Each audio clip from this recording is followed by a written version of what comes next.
Welcome to Living from the Soul.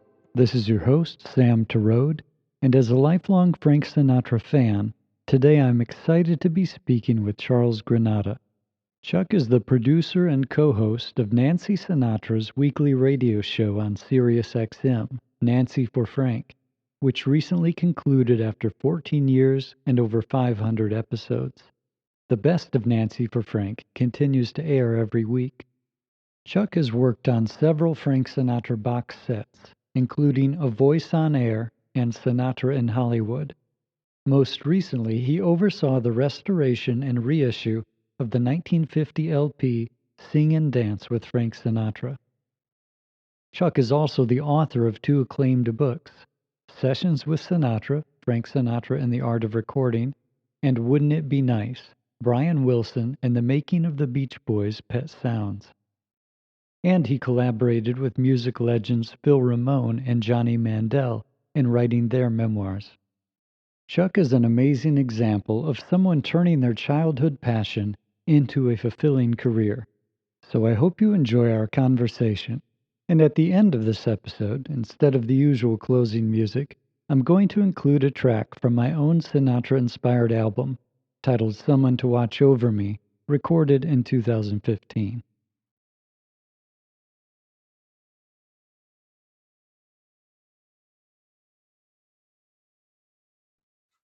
Hello, hello. Hey, Chuck, how are you? Good. Terrific. Well, I've been listening to you for over 10 years. I've been hearing your voice on the radio, so it's surreal to speak with you in person. Oh, well, that's really sweet. Thank you, man. I hope it's been enjoyable. Yeah, listening to Seriously Sinatra was the reason I got SiriusXM in my car. That's great. A lot of people tell me that.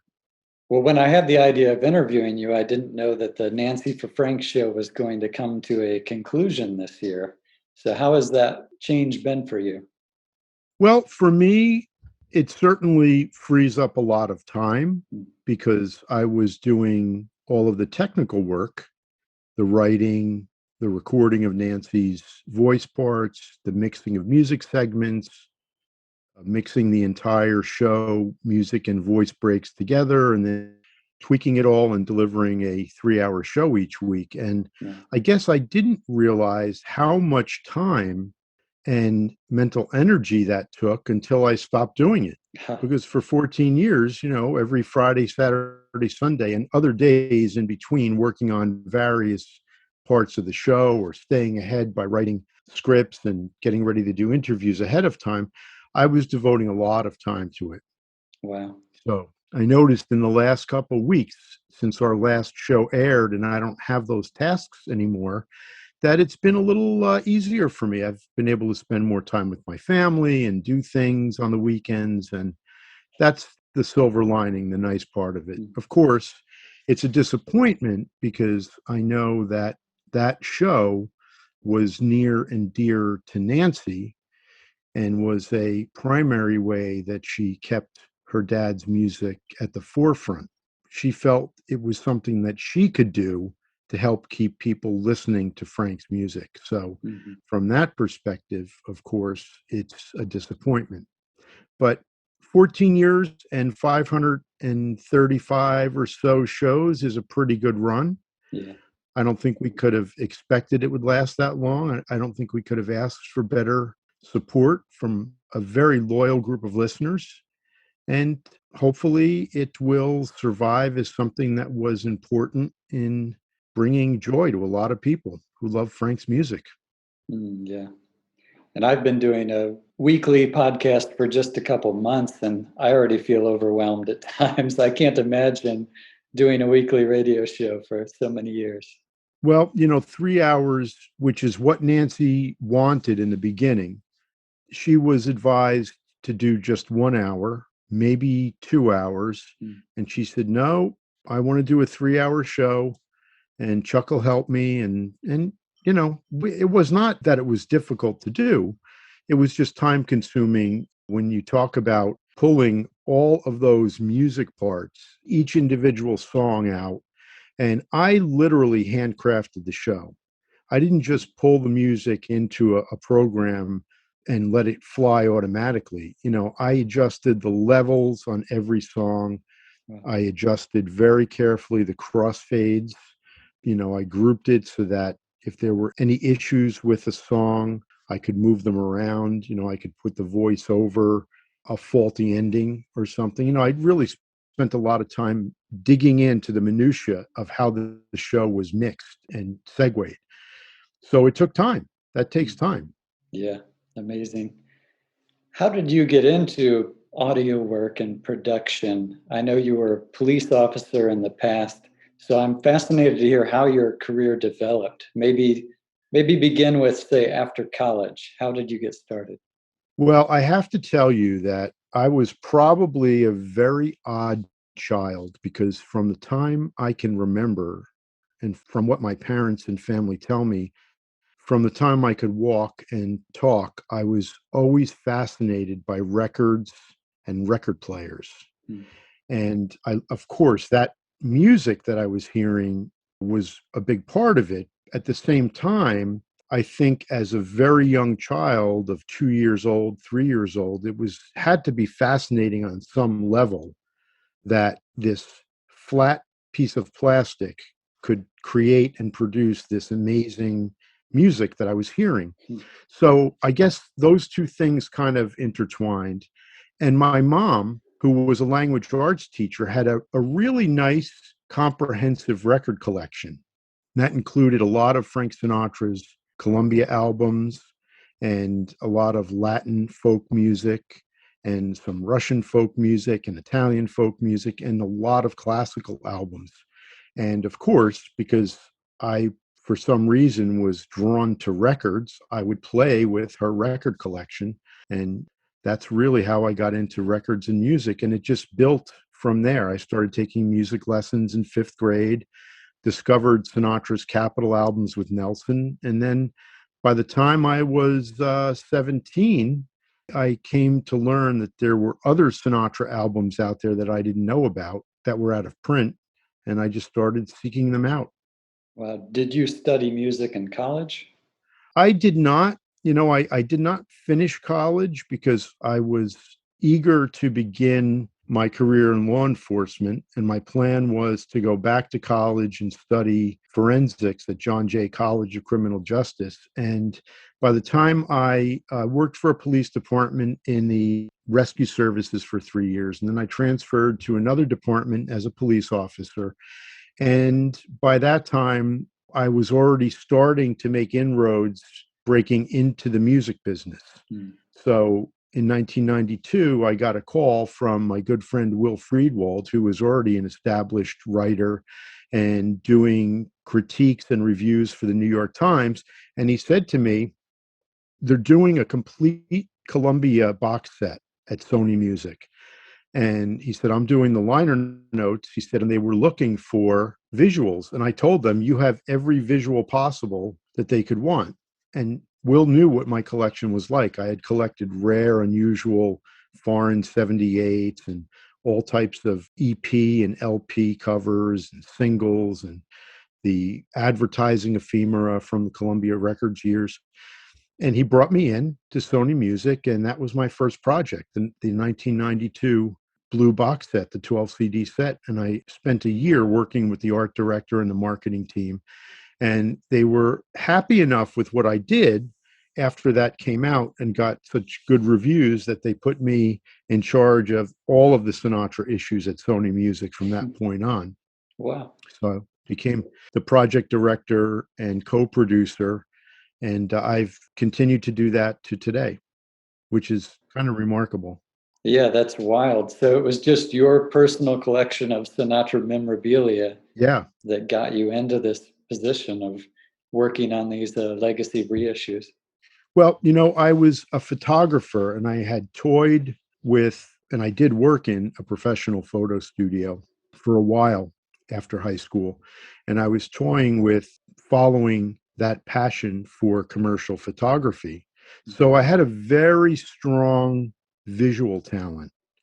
And I would read believe it or not, when I was in high school and learning photography, the technicalities behind photography, I really did study composition. And then I started to read books about design and what good design was, because to me, design was directly related to composition and photography.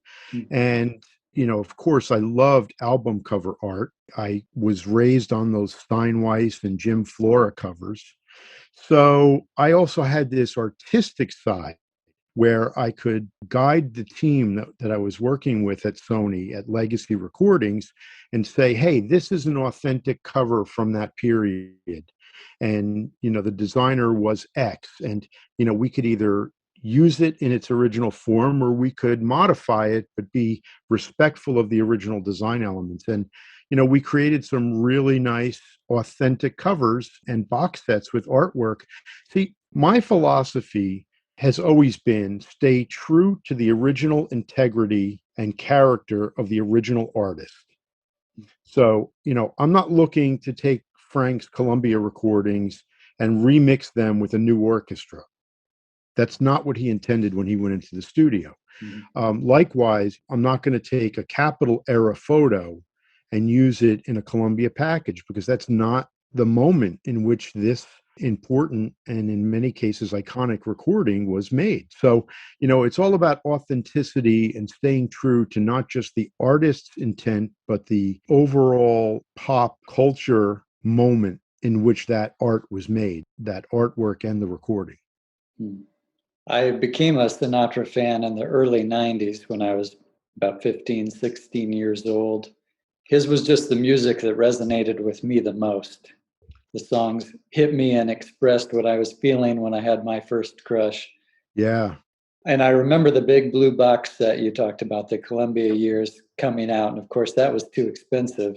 But then a couple of years later, there was a 4 CD set, Best of the Columbia Years. Right. Which I got. And I think that was the first time we crossed paths, or that I had your work in my hands, was that 4 CD set. Wow. Yeah, that was a labor of love. Yeah. That was a great set. And I was studying art and design in college, and I was very impressed by the design and all the photography and art of that package. And it certainly influenced my style at that time. Well, thank you. I was fortunate that the folks at Legacy Recordings, it's the division of Sony that owns the catalog and does the reissues, they trusted me and my suggestions. I don't ever remember a time where I made a suggestion or I presented something to them where they said, no, that's not it. That was one aspect. The other aspect was being able to work with some extremely talented and fine art directors and designers who were both Sony employees and, in some cases, contractors, where they went out of house to get the design done. And in both instances, we had truly amazing designers who really got the vision that I had. They understood that I wanted to keep it retro, but not make it look kitsch. There's a difference. You can go overboard. So, I would bring them rare covers with a variation of the Columbia logo, and we would use that somewhere in the book. Or I would say, hey, these 78 sleeves from 1950 have these great little drawings of kids listening to records by a phonograph, or a saxophone is playing, and we should lift those and use them as little adornments on the book pages. And they loved it, because they may not have known about those elements unless I pointed them out. And someone who didn't have that eye for authenticity and the design may not have even thought about it and brought it to them. So it was really, we had a very good match of talent from 1992 and even until now. I don't know if you've seen the latest Impex Sing and Dance with Frank Sinatra recording that we got it right here. Oh, there you go. If you look through that booklet, and the one for the LP is even more spectacular. I shipped probably 50 or 75 original 10-inch Columbia covers to the designer, Robert Sliger, and said, have at it. There's so many great elements on the front and back of these authentic 1950, 51 LPs that it's a shame that we don't use them in some way. And he did. He used them perfectly. That's great. Yeah. What was the trajectory of your career then? You wrote a book, Sessions with Sinatra, which is my favorite book about Frank Sinatra, is yours. Oh, thank you. You're welcome. When did that come? Well, as I was collecting a lot of these rare recordings, I had gravitated to the Capitol years in my mid to late teens. And I remember the cover from Sinatra's Swingin' Session really intrigued me. Now, as I said in the beginning, I was always fascinated by records and recording apparatus and so forth. As I grew, when I was 7, 8, 9 years old, and they had like what we used to call the big garbage day, where if someone died, their family put all their stuff out at the curb. Well, I would ride my bike around the neighborhood and I would find film projectors and tape recorders and microphones, and I would haul this stuff home and bring it to my room and I would experiment with it. So I had that love for the recording science, I guess you would call it, the recording arts. And I started doing some recording as I got older. In high school, I would record the chorus and then sell copies of the tapes to the kids in the chorus and the jazz band and the concert band. I was just trying to use my talent in a way that was productive at that moment. So as I got into my teens and I discovered the Capitol years, Sinatra's Swingin' Session to me represented something very important. Here was Frank Sinatra standing in the middle of a studio with the musicians all around him and all of these great microphones positioned in such a way as to capture what I was listening to. And what I was listening to was, to me, shocking. You know, I would put on a pair of headphones and I had a fairly decent stereo at that age, believe it or not. Maybe I was 15, 16. I had hobbled together a Thorns turntable and an old Macintosh amplifier that someone had disposed of. And I would put Sinatra Swingin' Session on, and the sound of it, the sparkling and the energy and the brightness just all hit me as a sound. And that's when I made the connection, the aha moment. Wow, this is how it works in the studio. This is how they get that phenomenal sound. It's these guys right here and Frank in the center, and you could see it all. It was the process. And that's when I really became fascinated by the process. And for a number of years, I had in the back of my mind that I wanted to write a book about that process, a book that explained what was happening in the photo on that cover and then behind the scenes and what led up to it. Because I knew by that point that people would listen to a 3-minute record and they would have no idea what effort and time and talent and energy went into it before they even got to the studio. And that really was what inspired me to write that book. So what I did is I started to research the recording elements of it. And at this point, we didn't have any internet. This is probably in the mid to late 80s, very early 90s. I would go to the university libraries near my home and to the county libraries because they had deep periodical collections that were very specialized. You know, some of them were technical journals from the film industry in the 30s and the 40s. Some had the full run of High Fidelity magazine going back to like 1952. And I would do my research about the recording process. I studied microphones. I talked to some of the recording engineers that I knew, and they gave me great information, all the while experimenting with, you know, reel-to-reel tape recorders and things like that.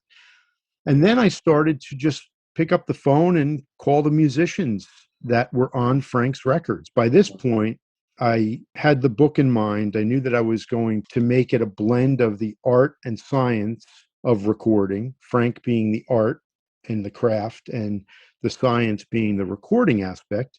And I just plunged in and started calling the Musicians Union, getting the contact numbers for the musicians that I knew were on these Capitol and Reprise records. And then, of course, I began doing the Columbia things.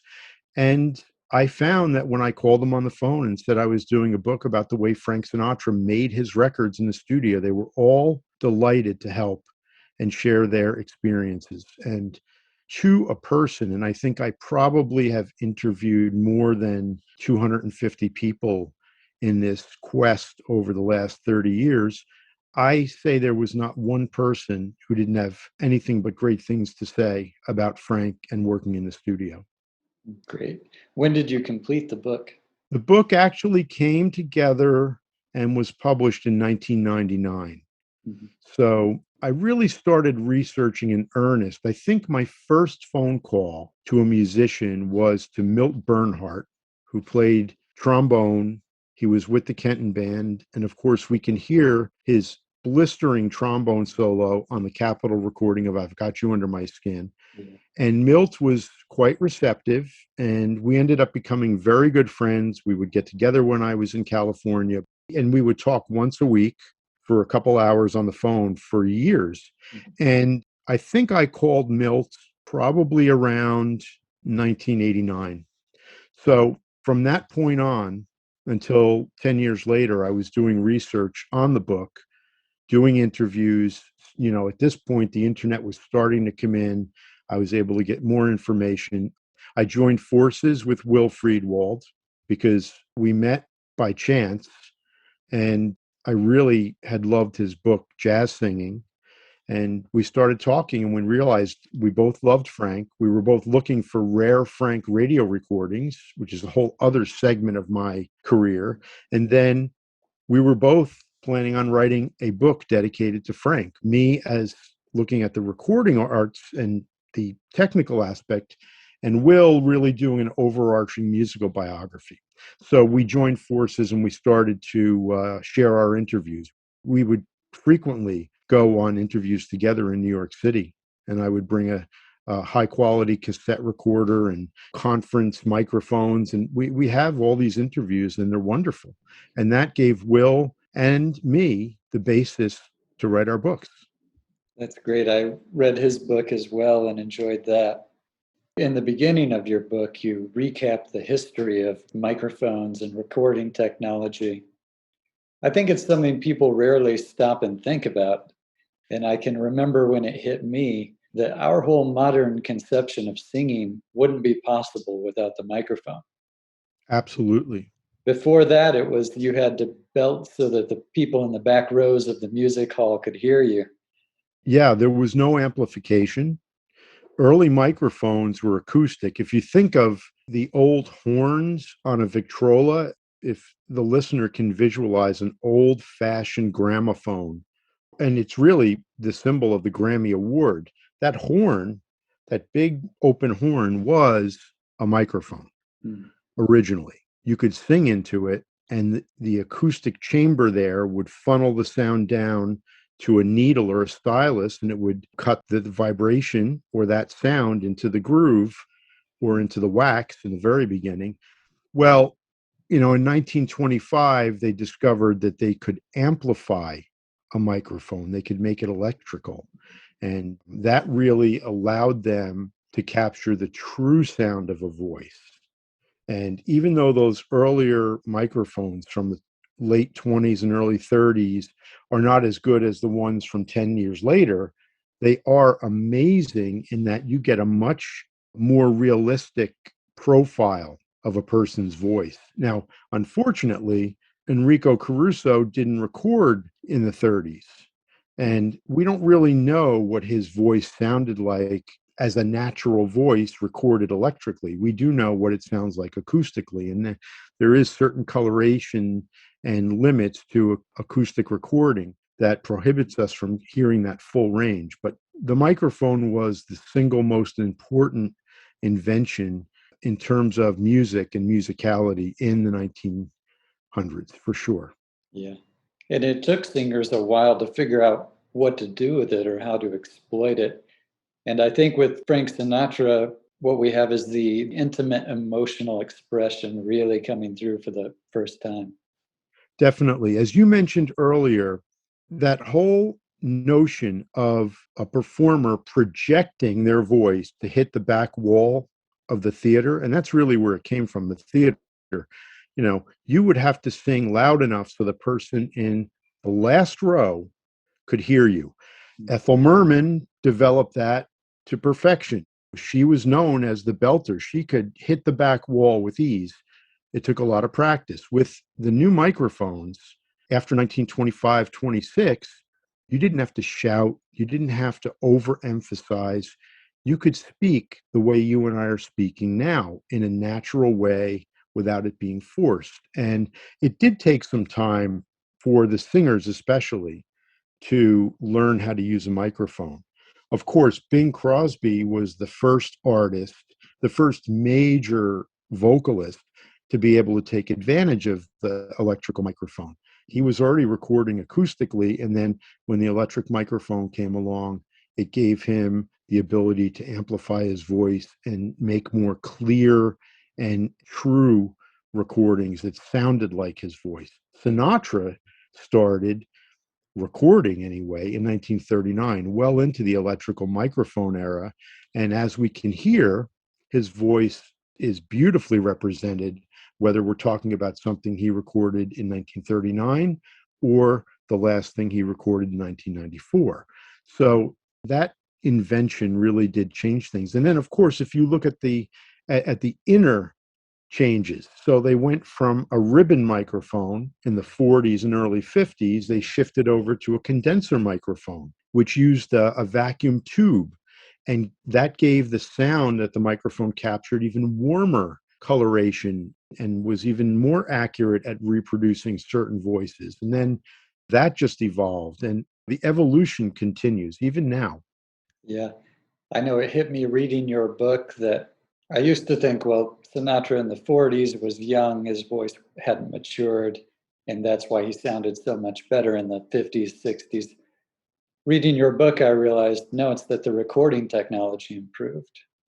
Yeah, yeah, that's correct. And that's pretty much what I wanted to show, is that as Frank Sinatra developed as an artist and grew naturally from decade to decade, it just happened to coincide with the growth of the recording technology. So here we have one of the top legends of 20th century pop music, who started recording on wax discs in the 30s and ends up recording digitally via fiber optic network lines in 1994.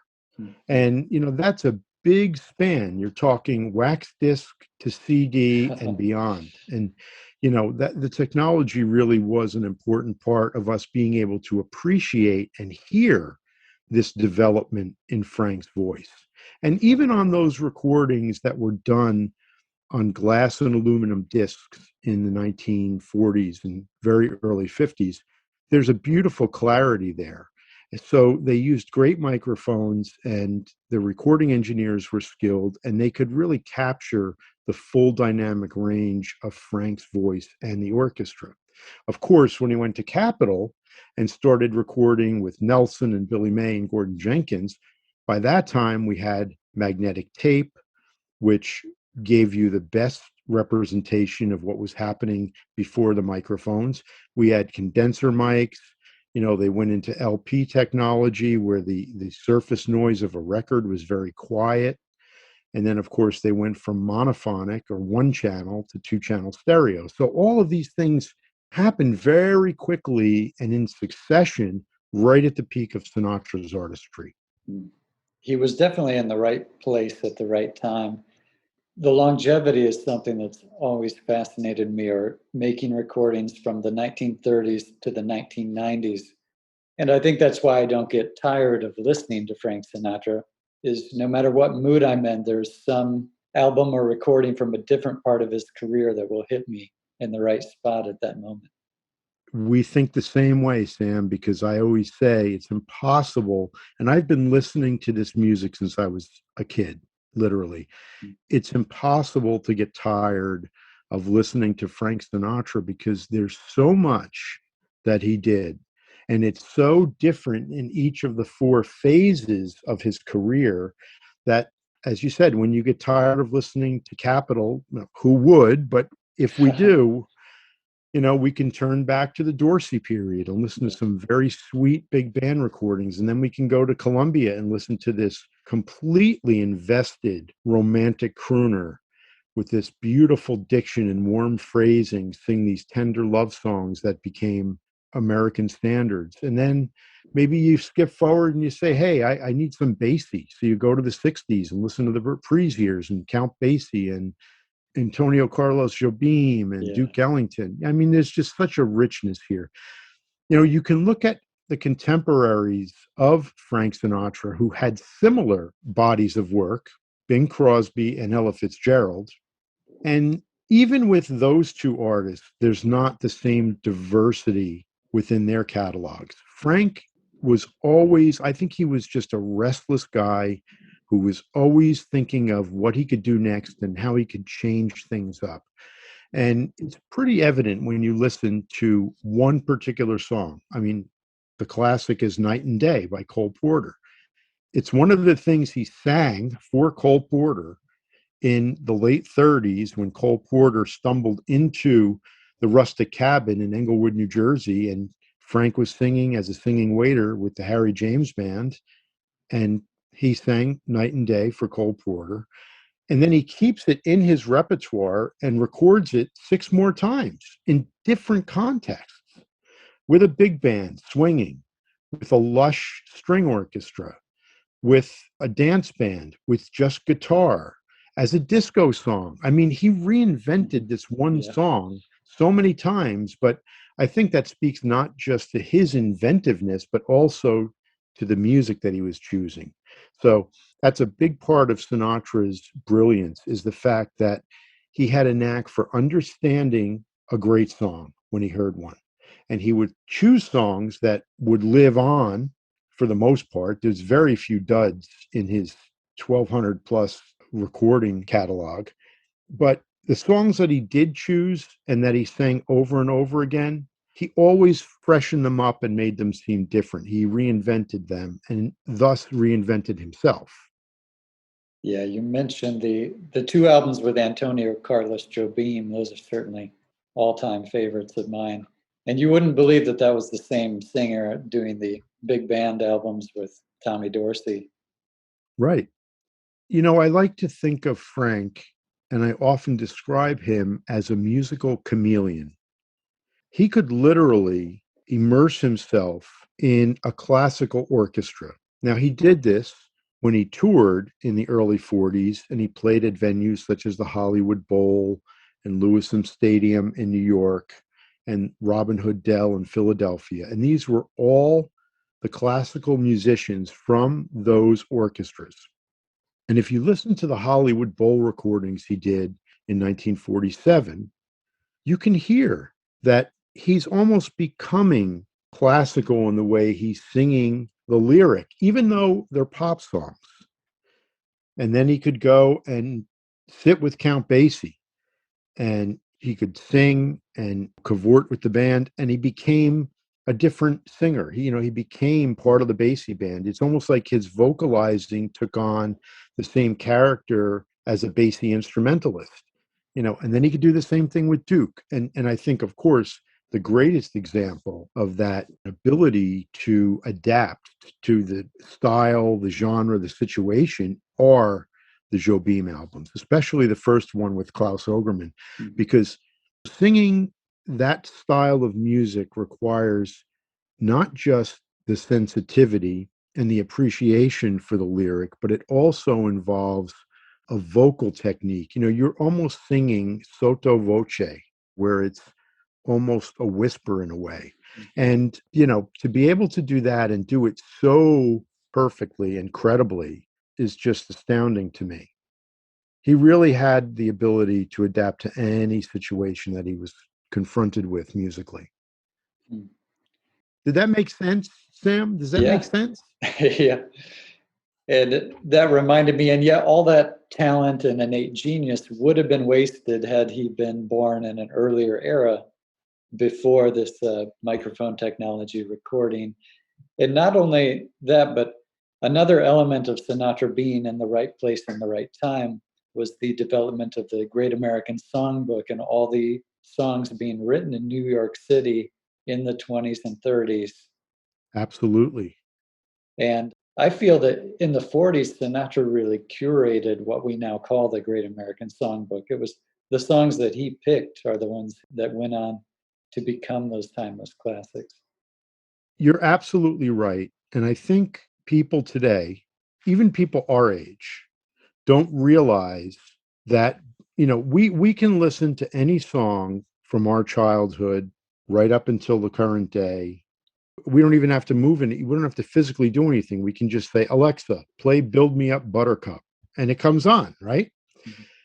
But back in the 30s and the early 40s and into the 50s, the songs that were written for musicals, both stage musicals and film musicals, were really considered disposable because you didn't have streaming and you couldn't watch a movie on demand and you didn't have videotape or DVD. People would go to a new movie featuring the Gershwin music or the Cole Porter music or Johnny Mercer's music, and they would watch the film or the play on the Broadway stage. There might have been a recording, which would be played on the radio or you could play at home. But then when the next big stage musical came along, that first one was shoved aside. The songs were forgotten. They weren't replaying them on the radio, and all the stuff that was new and exciting took its place. And, Frank was the one who said, let me dip back to those songs that Cole Porter wrote in 1937 and sing I've Got You Under My Skin. He did that. He took "I Get a Kick Out of You" and it's "I've Got You Under My Skin" and other songs like that that were from shows and films of a bygone era, and he started to sing them on his radio show. Some of them all of a sudden came onto the hit parade, which made them popular in that forum. He would record them, and then what's really important is that he would perform them live in clubs and on stage, and he would keep them alive. And then in the case of I've Got You Under My Skin, which he did on the radio in 1943, he came back and recorded it in 1956 and made it a bona fide standard all over again. Mhm. And that song could have easily been written in 1956 when Frank recorded it, but it wasn't. It was written decades before for a forgotten show. And Frank did this over and over and over again. He reached back into the back catalogs of the Cole Porters, the Jerome Kerns, the Johnny Mercers, the Gershwins, et al. And he pulled out the best songs that he could find and he revived them. And as you said, those are the songs that became standards. One of the greatest examples is a song that Frank sang way back in the 40s on the radio as a ballad, and then recorded in 1964 as an uptempo arrangement with Nelson Riddle. And it's a song that I don't think would have survived had Frank not revived it in 1964. Yet it's played at every wedding I've gone to for the past 10 years. The song is The Way You Look Tonight by Jerome Kern, Dorothy Fields. It is just one of the most amazing recordings. And it's always identified with Frank because he's the one that plucked it out of obscurity. And kids and parents today who are generations removed from when it was written and recorded, they always put it on their list. I want that song by Frank Sinatra played at our wedding. It's amazing. But that's the key to Sinatra's genius as well, was picking great songs and almost being a prophet in that he knew that they were going to last and he knew that they would be important decades and generations later. Yeah.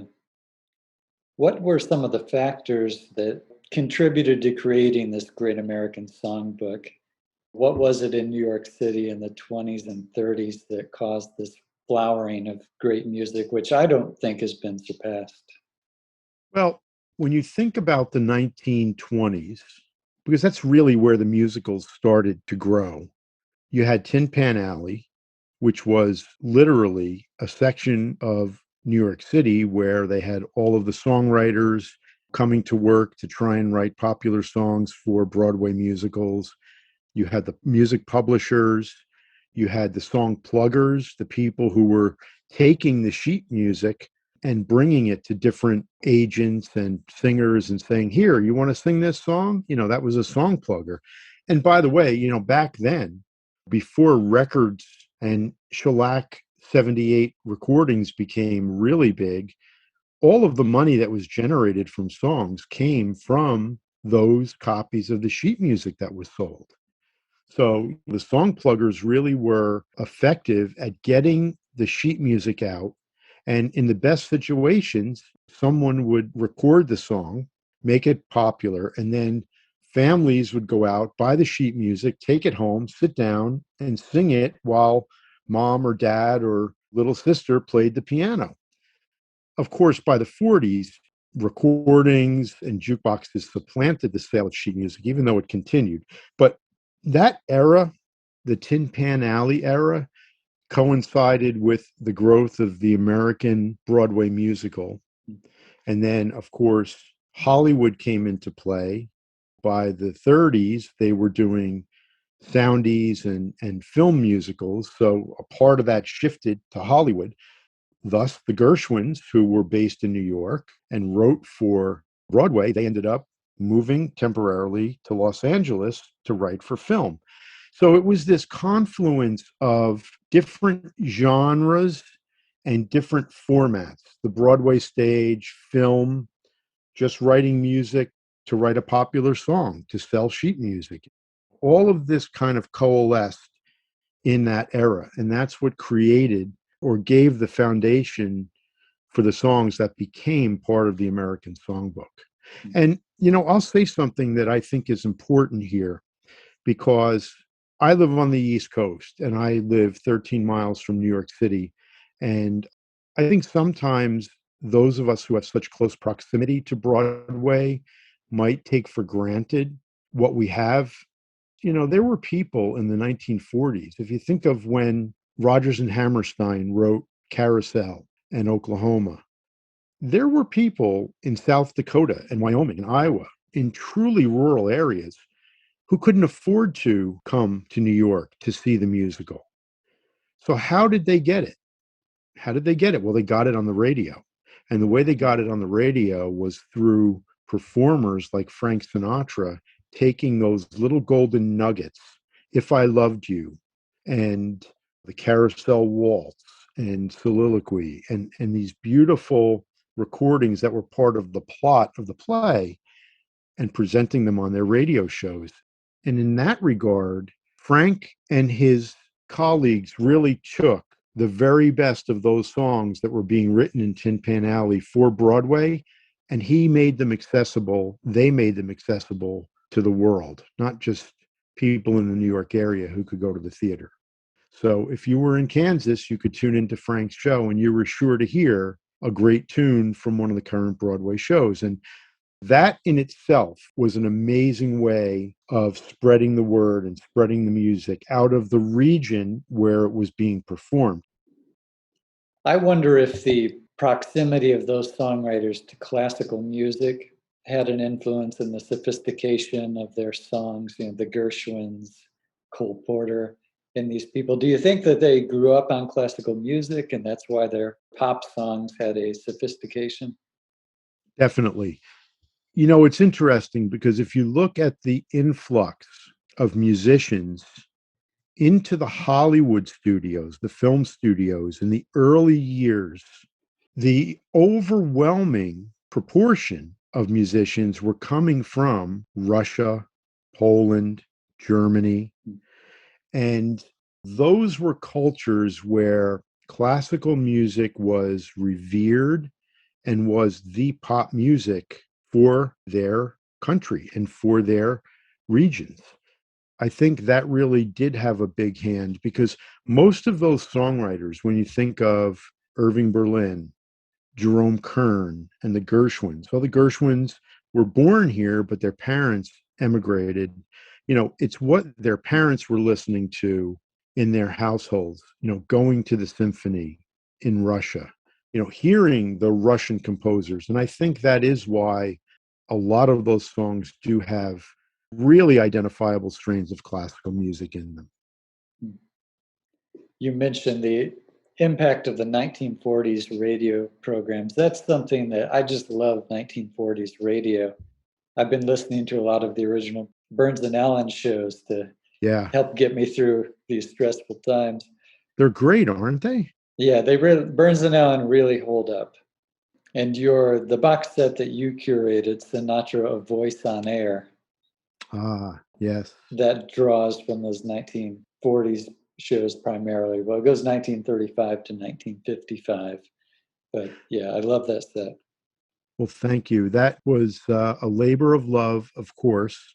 It was a project that I had on the boards and in the planning stage for almost 25 years at Sony Music. And then finally, for Frank's 100th birthday, I realized that we had to do something very special to commemorate that occasion. And over 30 years, I had collected hundreds of original radio transcriptions of Frank Sinatra's radio shows that were broadcast over CBS and NBC and Armed Forces Radio. And using some of my police skills, was able to kind of explore who might have some of these recordings stashed away. And I would call them. Usually they were engineers or producers on these shows. And I would ask them. And in many cases, I got access and I bought those recordings. And I thought that it was important to bring out to the public a segment of Frank's work that isn't as well known, but is equally important and equally beautiful and brilliant. I would say that he was far more prolific on radio than he ever was on television or in film. And he sang so many songs that he never recorded. So it really was an opportunity to bring out some Sinatra gems that people probably had never heard. What is actually involved with restoring these old recordings, whether it's the radio shows or these old wax albums? Well, in the 40s, a recording was made direct to disc. So they didn't have recording tape, magnetic tape at that point yet. They only had magnetic film in Hollywood. What they used in the recording studios and in the radio studios were 16-inch discs, basically bigger than an LP, but same concept. And these were either made of glass or aluminum, and they had a very smooth coating of lacquer on them. And those lacquer discs were what we call recording blanks. And if you were having a recording session, you would take a recording blank, put it on the cutter, which was basically a fancy turntable that cut the sound into the disc, and you'd place the stylus or the needle onto the blank disc, and you'd start recording, just like you record a tape today or a CD. So that disc becomes the master. Now, through the years, those discs were used many times. Sometimes they were stored, maybe not stored properly. Maybe they changed hands over the years. And now they're 70, 80 years old. And you could find these transcription discs in either perfect condition or you can find them in deplorable condition. So the whole concept is to find discs that are in pristine or excellent condition. And then what you do in the studio when you try to restore them and make them sound good is you put them on a special turntable that plays 16-inch recordings. And in our studio, we have over 100 styluses of different widths and shapes. We have conical, we have elliptical, truncated elliptical, and each of those needles or styli fit the grooves a little differently. So let's say that we have a recording, a radio recording that maybe has never been played. It looks perfect. We might be able to put the stylus that it was intended to be played with in it. It sounds really good, but maybe we're getting a little bit of like a noisy sound. So now we go to maybe the same shape, but a larger needle that'll sit in the groove a little better, and it might sound quiet. We might have a disc that's damaged and we can't play it with the original stylus that it was intended to have. And we have to use a truncated stylus that doesn't hug the bottom of the groove. Maybe that's where the noise is. So there's a lot of experimentation of what size and what type stylus gives us the best sound from this record, the least noise and the best sound quality. Once we find that, we verify the actual speed. And the speed of these discs can vary. They can be anywhere from 76 to 82 revolutions per minute. It's not an exact thing. And so we check that, and then we transfer it to the digital hard drive with no processing. There's no processing involved. Once we have all of these disk transfers done in the best quality, we go back and start to listen to the transfer in the computer, and we mark out where there's a lot of, if there's any damage, if there's a lot of clicks, if there's pops, if there's like a big scratch or a spike. Then we have really sophisticated computer algorithms that are designed to remove specific types of noises. So it's basically like a processor, and we can then play the recording through the processors, and we can say, okay, we want to decrackle. So fine crackling, which is common in discs like this, the computer will remove all the crackle, but not affect the music. And you could set the amount of crackle reduction. And that's really the art and the skill. Someone who's not skilled and isn't experienced, they might use too much, and now it starts to make it sound like the music is being compromised, or it adds a phasiness or a boxiness to it. So part of the skill of being a restoration engineer and producer is knowing when you have enough and not to overdo it. And you might go back and say, well, now we have to declick. Maybe we have several large clicks in there. Maybe somebody scratched it, or there was some grease pencil on it, and we took it off. We just want to remove the noise, not affect any of the music. And once that's done, once we have the cleaned recording, we then set it aside. And then when we put the actual CD together, we have everything in order, and we start to master. And mastering is simply listening to the cleaned track and using EQ, equalization, bringing the high end up a little bit if it was a little muffled, or bringing it down, and just making these fine adjustments. And we do that for each of the tracks, and we do it track to track, so that track 2 sounds kind of similar to track 1, and track 3 sounds kind of similar to track 2. And we do that in sequence until it's all mastered. And then that's it. That's your restoration. That's really it. I mean, there are other restoration things. We have had discs that were cracked in half, glass discs broken in half, that we literally, because we didn't have any missing acetate or lacquer, we were able to put together, tape on one side, get a full pass with 2 clicks, and then put it through the restoration process to remove the clicks, and it worked. So restoration can be anything from cleaning a disc and transferring it without issue, to mending a disc that's broken, or using 2 discs to get the best of each. It's wide ranging. The purpose is just to try and make it sound as good as possible, with the understanding that it's a historic and important recording. Yeah, that's great. I know your philosophy is to restore them as they were originally created and intended to sound. But do you think in the future that there will be, say, artificial intelligence programs that can take a recording from the 30s or 40s and make it sound like it was recorded today? Well, those AI algorithms already exist, honestly. If you think of sound, there are so many ways to manipulate it, especially now with a computer and plugins. So, you could take any type of reverb and any type of compression and any type of EQ, and then you could shift the phasing, and you could make any of these recordings sound more modern or make them sound different.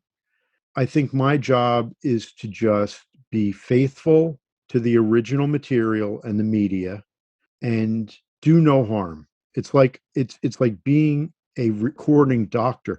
As a matter of fact, Andreas Meyer, who is one of my primary engineers and who produced and mastered the Voice on Air box set, and also worked with me on the Impex Sing and Dance, we like to call him Dr. Audio. And, the whole thing is, it's just like the Hippocratic Oath: do no harm.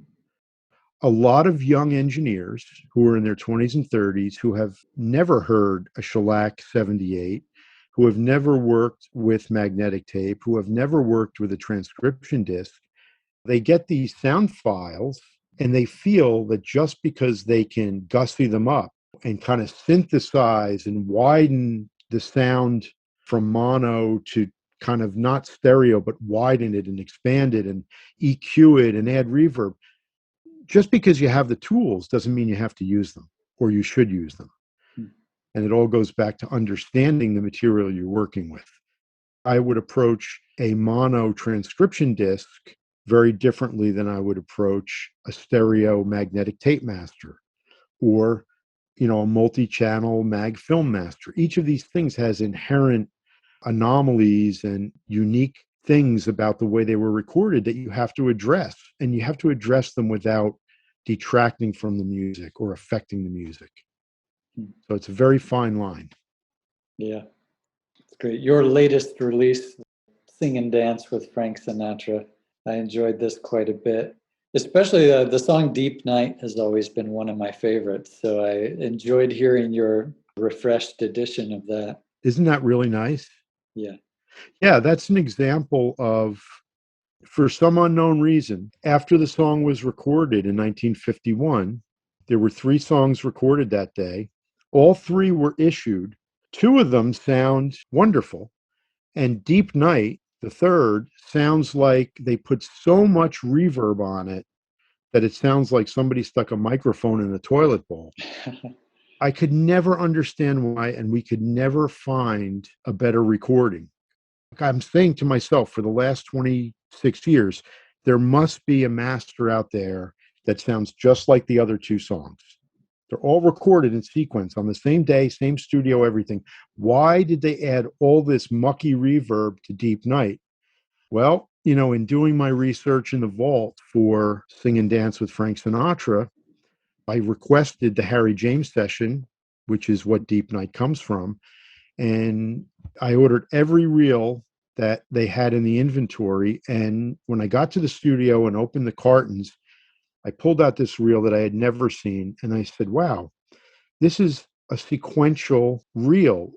2 Doris Day songs, another song by another artist, and then the 3 Harry James, and then another artist. And I said, I wonder if this is the actual master that they snipped off the session reels, put on this reel in sequence, because it's like all the matrix numbers were in order. The dates were following each other. I said to my engineer, I said, cross your fingers. Let's hope we have something that I think it might be. And first 2 songs play, and they sounded spectacular. And then we get to Deep Night. And in the first 10 seconds, I said, God damn, we have it.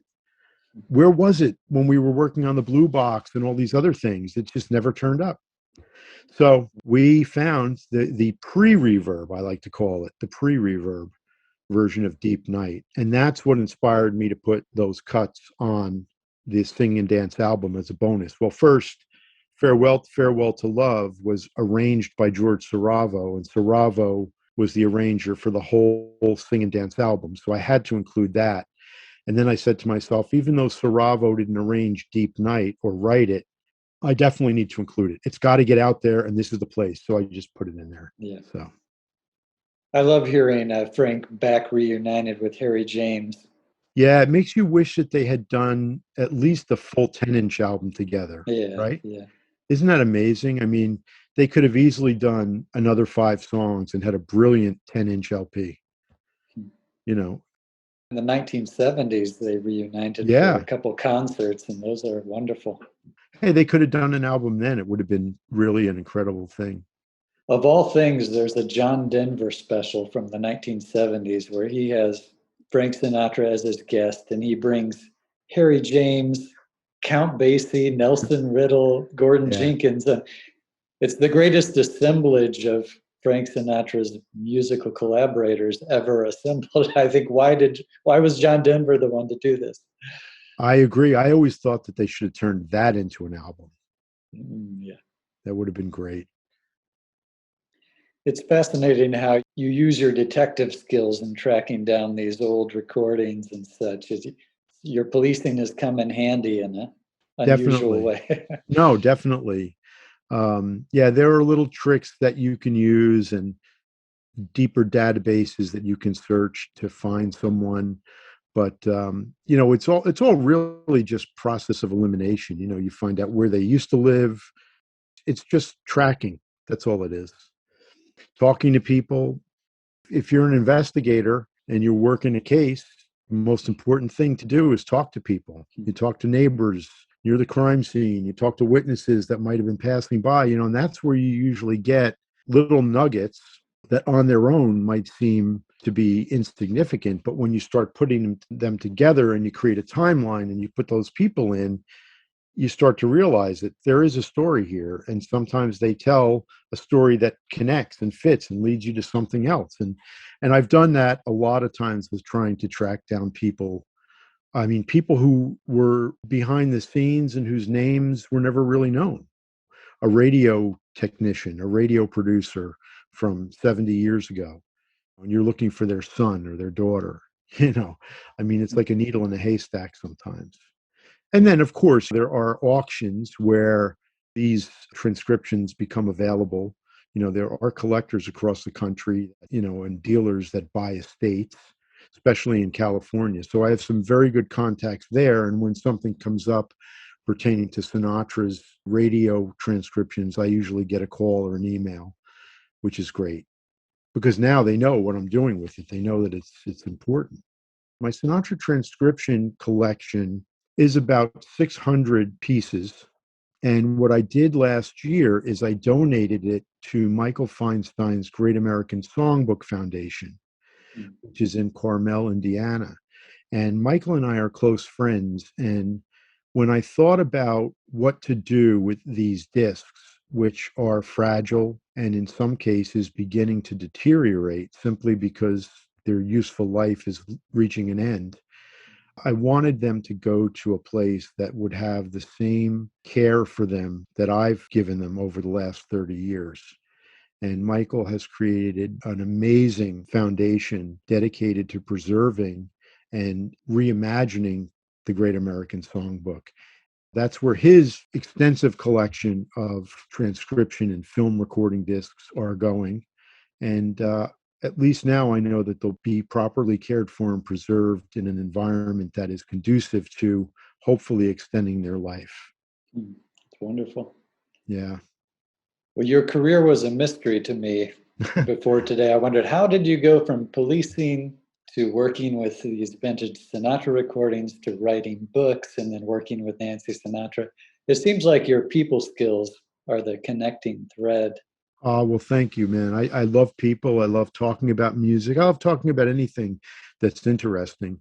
I always say this, I'm a very lucky guy. I have gotten to work in several different careers, all of which I've loved and have a passion for.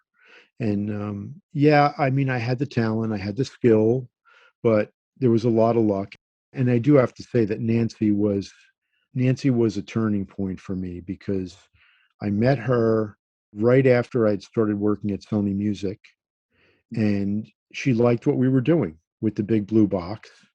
And she called me one day and said, I'd like to have lunch and I'd like you to help me with my book. And we had lunch at the Friars Club in New York. And I started helping her with her book, Frank Sinatra, an American Legend.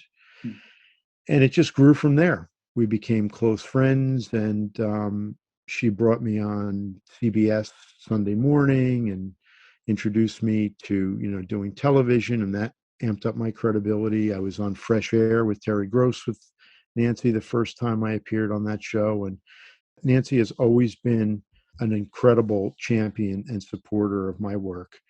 And of course, keeping her dad's music alive. And she knew that I was working on her favorite period in Frank's career, the Columbia years, because she just loves that catalog. So we've been close friends for 26 years. And when they started the Sirius channel, Seriously Sinatra, and asked her to do a show, she said, I'll do it if Chuck will do it with me, which I thought was very sweet. And she's always been there for me. So I owe her a great deal of credit because I was fortunate enough to meet her and that she championed my work.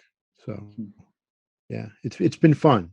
It's been amazing, Sam. I mean, if, you have to remember something. I was a kid, as I told you, biking around and going to garage sales and yard sales when I was 11, buying records and bringing them home and listening to them and reading the jackets and, oh, produced by Phil Ramone. Wow. And then, a couple of years later, now I'm 15 and I'm buying the Billy Joel records as they're being released. And I'm like, oh my God, produced by Phil Ramone. He did that record with Quincy Jones, or he did Gets Gilberto. Now, how would a 14-year-old know that? But I was crazy.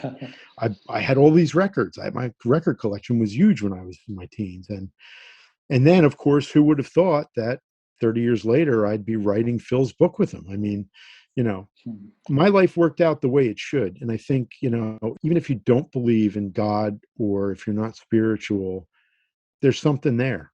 This just didn't happen. I think this is a predestiny. So I've been very, very lucky.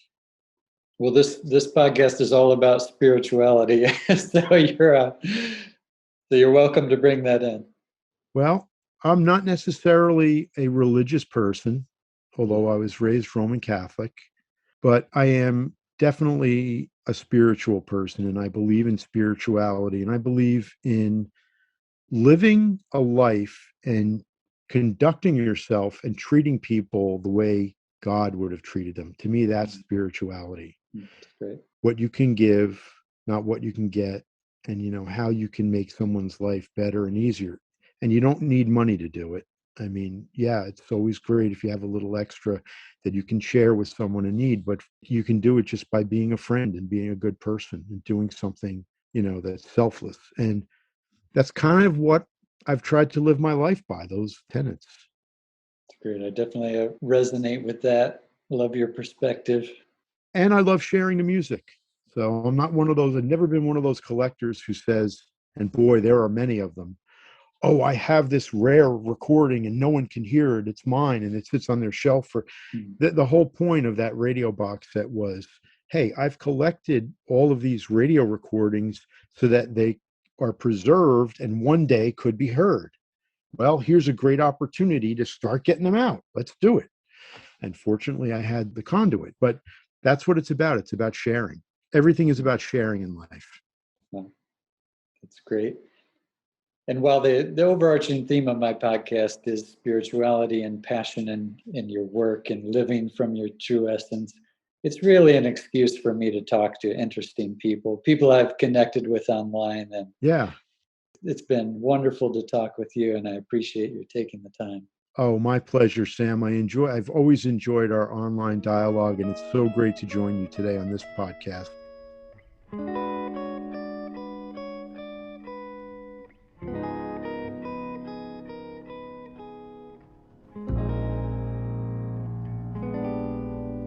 I stand at your gate, and the song that I sing is of moonlight. I stand and I wait for the touch of your hand in the June night. The roses are sighing, a moonlight serenade. The stars are aglow, and tonight how their light sets me dreaming. My love, do you know that your eyes are like stars brightly beaming? I bring you and I sing you a moonlight serenade. Let us stray till break of day in love's valley of dreams. Just you and I, a summer sky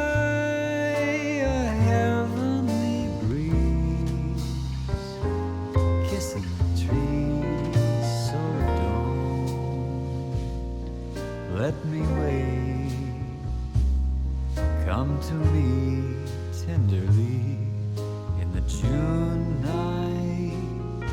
I stand at your gate and I sing you a song in the moonlight, a love song, my darling.